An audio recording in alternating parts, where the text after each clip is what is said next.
бүгінгі біздің тақырыбымыз мамандық неден басталған.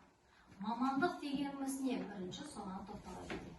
Мамандық деген адам бала кезінен армандап бір маман иесі болғысы келеді. Сондықтан ол мамандықты алу үшін адам көп еңбек етеді. Бірінші жоғарғы білім алады. Одан кейін сол дәрежеде мықты маман иесі болу үшін көп еңбектене отырып, сонымен қатар сол мамандықты жақсы көру керек. Енді бізде бүгінгі тақырыбымыз мамандық неден басталған дейді. Ерте заманда мамандықтар болмаған, білесіздер, өйткені ол заманда біздің дәуірлерде, мысалға ежелгі дәуірде адамдар жазу білмеген. Одан кейін бізде жазу пайда болған кезде, одан кейін адам әртүрлі табиғатты зерттегісі келген. Табиғаттың алып күштері бар, көптеген құбылыстар бар. Соны зерттей отырып, адам көптеген мамандықтар пайда бола бастаған. Ең бірінші мамандық адамдар табиғатпен жақын болғандықтан, бірінші табиғаттың сырын білгісі келген. Сондықтан мамандық бірінші геолог деген мамандық болды. Ол табиғатты зерттеді, тауларда табиғатта жүріп, әр тасты, әр тауды, әр гүлді зерттейтін мамандықтар бізде пайда бола бастаған. Енді қазіргі кезде қоғамның дамуына байланысты бізде әртүрлі мамандықтар бар.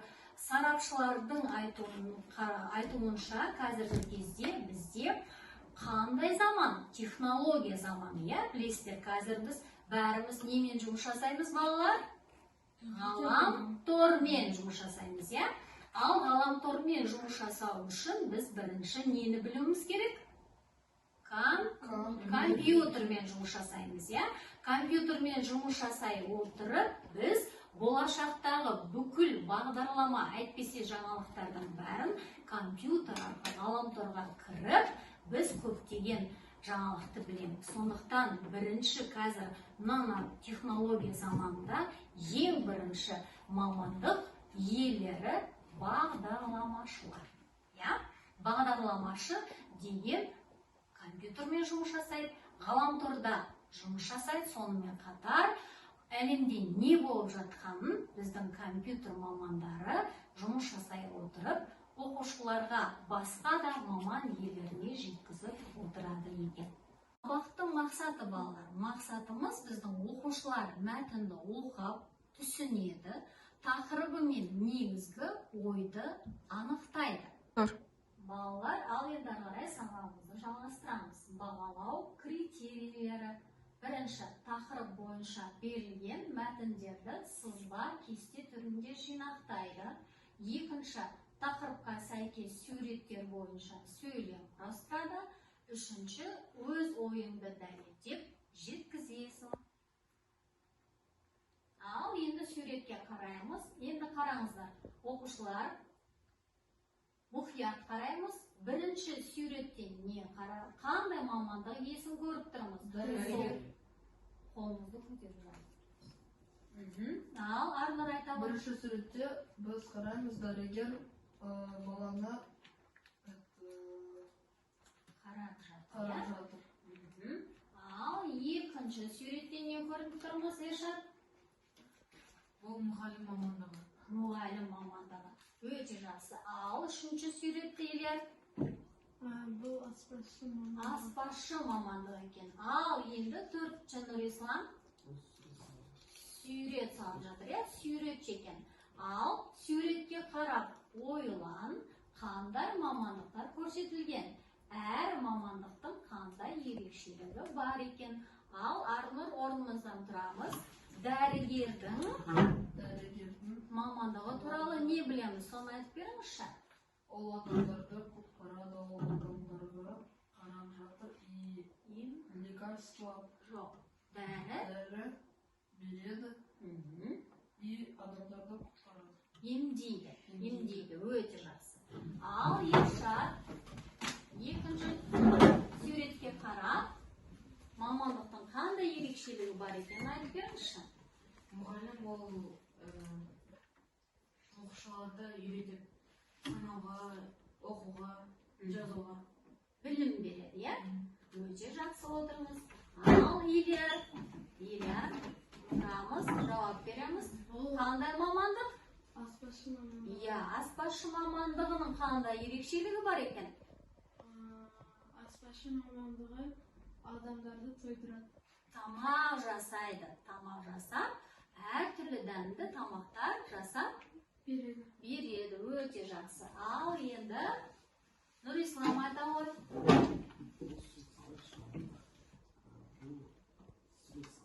Сурет салады, табиғаттың керемет жаңағы сұлулығын бейнелеп сурет салатын суретші екен. Өте жақсы. Мұғалім не істейді балалар? Ильяр айта ғой. Мұғалім балаларға білім береді. Өте жақсы. Дәрігер не істейді? Арнұр айта ғой. Дәрігер адамдарды емдейді. Хорошо, өте жақсы. Аспаз не істейді? Ершат айта ғой. Ол тамақ пісіреді. Өте жақсы. Нұрислам, жүргізуші не істейді? Тұрамыз. Жүргізуші көлік жүргізеді. Өте жақсы. Ары қарай суретші не істейді? Кім айтады? Ершат айта ғой. Ол табиғат сурет салады. Хорошо. Наубайшы не істейді? Ол комбайнер. Егін шалады. Кім айтады? Айтыңдар, егін шалады. Комбайнер егін шалады. Егін жинайды. Егін жинайды. Хорошо. Дальше. Сатушы не істейді? Продавец не істейді. Ал Ильяр айта ғой. Сатушы тамақтарды сатады. Жарайды. Бағдарламашы не істейді? Айта ғой. Ол теледидар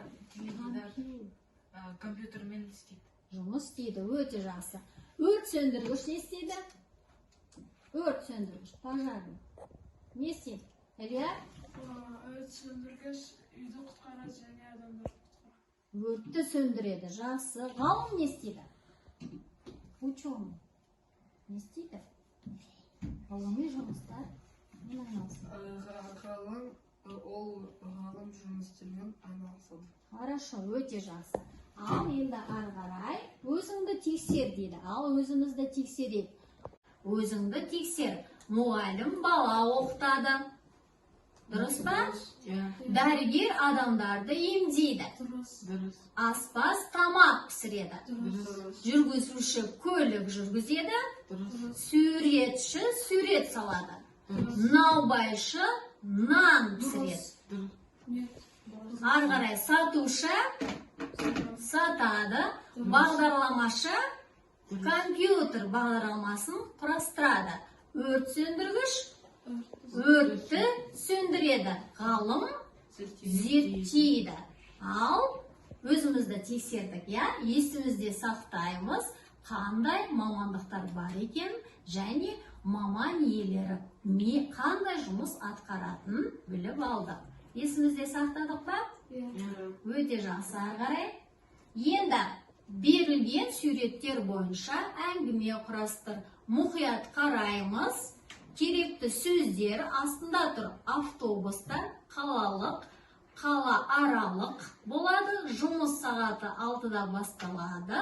Сағат 10-да аяқталады. Жол ережелерін сақтайды. Мен автобус жүргіземін. Мен автостанциядан адамдарды алып Автобекеттен жолаушыларды алып, ережені бұзбай, уақыт бойынша жүремін. жолға жүремін. Өте жақсы. Ал енді тексеріп алайық. Өзіңді тексер дейді. Бұл жүргізуші мамандығы. Ол үлкен автобус жүргізеді. Автобустар қалалық және қала аралық болады. Жүргізушінің жұмысы таңғы сағат 6-да басталады. Кешкі сағат 10-да аяқталады. Жүргізуші жауапты мамандық. Олар жол ережелерін сақтайды. Осылай жауап беруіміз керек еді балалар. Жарайды. Сабағымызды жалғастырамыз. Енді бізде мына жерде тағы да бізде жұмысымыз бар екен. Тапсырмамыз бар. Мақалалардың ішінен мамандыққа, кәсіпке байланысты мақалаларды анықта. Ал кім айтады? Қолыңызды көтеріңіз. Ершат айта ғой. Ұстаздың шәкірті озар. Хорошо. Ал тағы да қандай мақала көріп тұрсыздар мамандық туралы? Дилияр айта ғой. Ауыз шірсеңді жолыңызыр. Молодец. Ал енді тағы да бір мамандық туралы Жақсы жауап. дәрігер ауырды жасады, жаман дәрігер ауыры жасады. Өте жақсы. Ал енді сабағымызды ары жалғастырайық. Өз жауаптарыңды тексер. Алуан кәсіп бар, таңдай білде талап қыл. Еңбек түгі береке, ұстаздан шәкірт озар. Сонда қайсы бізде мына жерде екен? Біздің айтқан жауаптарымыз дұрыс шықты, иә? Бәрі болмаса да, біраз жаңағы біздің айтқан жауаптарымыз дұрыс болды. Мақалалардың тақырыбын анықтадық. Енді сіздерге мына жерде жарайсыздар деп тұр. Енді тағы да сіздерге бір сұрақ, өздеріңізге байланысты, мамандыққа байланысты өз пікірлеріңізді білгім келеді. Мысалы, Ершат, сіз қандай мамандық иесі болғыңыз келер еді? Тұрып орныңыздан тұрып жауап береміз. Неге архитектор мамандығын таңдадыңыз? Себебі мен ғажайып ғимаратты және үйлерді салғым келеді. Өте жақсы. Ал Арнұр, сіз қандай мамандықты таңдайсыз? Мен полиция мамандығымды таңдаймын. Өте жақсы. Не үшін таңдадыңыз?